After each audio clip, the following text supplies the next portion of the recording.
मान्यवर, अभी अभी कुछ नेताओं को आरक्षण में चुनाव जीतने की फॉर्मूला दिखाई पड़ती है। आरक्षण आरक्षण आरक्षण आरक्षण आरक्षण कोई आज की कल्पना नहीं है।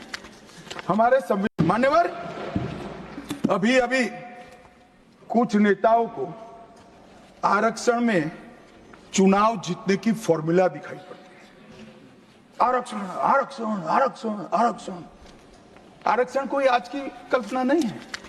हमारे संविधान निर्माताओं ने की आर्टिकल 15 और 16 में एससी, एसटी और ओबीसी को आरक्षण का प्रोविजन किया गया। मान्यवर, ये मूल प्रोविजन है, कोई नया नहीं है। इतनी जोर से आरक्षण आरक्षण आरक्षण कर छाती चौड़ी कर चिल्लाते। आज मैं बताना चाहता हूं कि कांग्रेस पार्टी किस प्रकार से आरक्षण विरोधी पार्टी है। मान्यवर, इनका कहना और करना दोनों अलग है। मान्यवर, आरक्षण के लिए नेहरू जी के उद्गार अंत में मैं बताऊंगा, परंतु ओबीसी को आरक्षण देने के लिए 1995 में 55 में काका साहेब कालेलकर कमीशन बना। मान्यवर, इसका रिपोर्ट कहां है? दोनों सदन के रिकॉर्ड पर मैंने ढूंढा, कहीं नहीं, बुला दिया गया। क्यों? क्योंकि ओबीसी को आरक्षण मिलता था। बैठिए बैठिए बैठिए ना, मैं प्रक्रिया बताता हूं। अर्ध सत्य नहीं बोलता हूं भाई। एक सेकंड, छिपा कैसे सकते हो? छिपा कैसे सकते हो? बाबा साहब आंबेडकर का संविधान है, देश में लोकतंत्र है, कैसे छिपाओगे?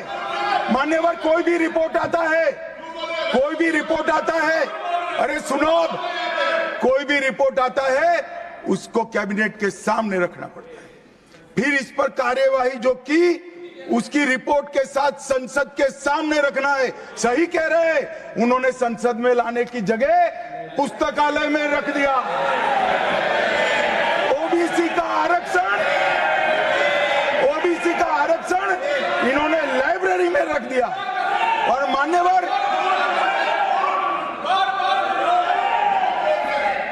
मान्यवर, अगर काका साहेब कालेलकर कमीशन का रिपोर्ट स्वीकार कर लिए होते तो 1980 में मंडल कमीशन की रिपोर्ट की जरूरत ना पड़ती।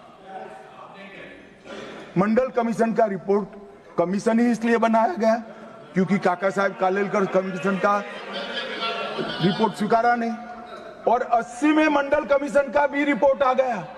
किसी ने इसका अमल नहीं किया। अमल कब हुआ?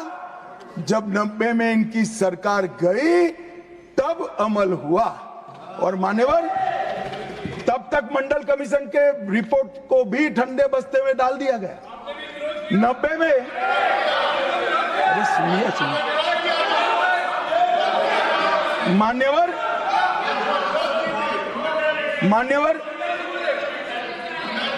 मंडल कमीशन के रिपोर्ट को जब स्वीकार किया गया, लोकसभा में प्रतिपक्ष के नेता थे श्रीमान राजीव गांधी। मैंने राजीव गांधी जी के सभी भाषणों को खंगाला। सबसे लंबा भाषण मंडल कमीशन के रिपोर्ट के विरोध करने के लिए किया है। और इन्होंने कहा पिछड़ों को आरक्षण देने से इस देश में योग्यता का अभाव हो जाएगा।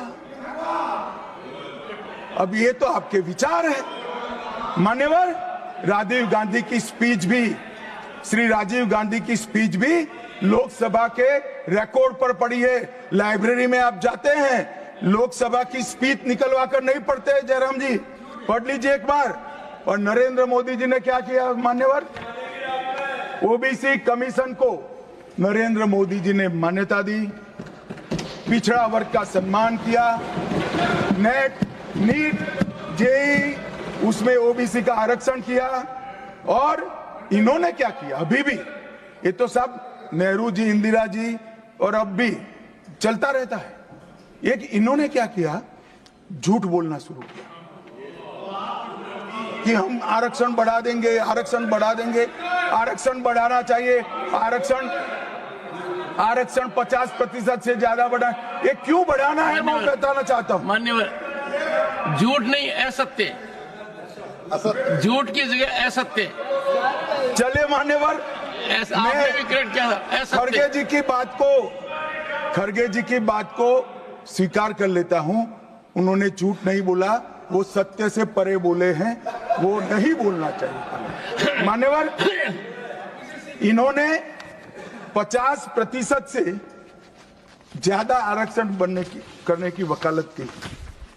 मैं आज देश की जनता को कहना चाहता हूं कि देश के 2 राज्यों में धर्म पर आरक्षण अस्तित्व में है, धर्म के आधार पर आरक्षण, ये गैर संवैधानिक है। मान्यवर, संविधान सभा की कोई भी डिबेट आरक्षण के प्रावधान करने वाले आर्टिकल की पढ़ लीजिए, इसमें स्पष्ट किया गया है कि कोई भी आरक्षण धर्म के आधार पर नहीं हो सकता, आरक्षण पिछड़ापन के आधार पर।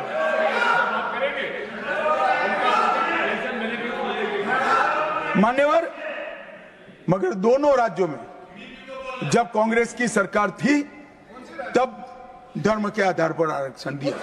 अब क्या हुआ है, सुप्रीम कोर्ट में रुक जाता है क्योंकि 50% की सीमा है, वो ओबीसी का कोई कल्याण नहीं चाहते हैं। 50% की सीमा बढ़ाकर मुसलमानों को आरक्षण देना चाहते हैं, मान्य धर्म के आधार पर आरक्षण देना चाहते हैं। और मैं आज फिर से एक बार इस सदन में जिम्मेदारी तब के साथ कहता हूं, दोनों सदन में जब तक भाजपा का एक भी सदस्य है, धर्म के आधार पर आरक्षण हम नहीं होने देंगे।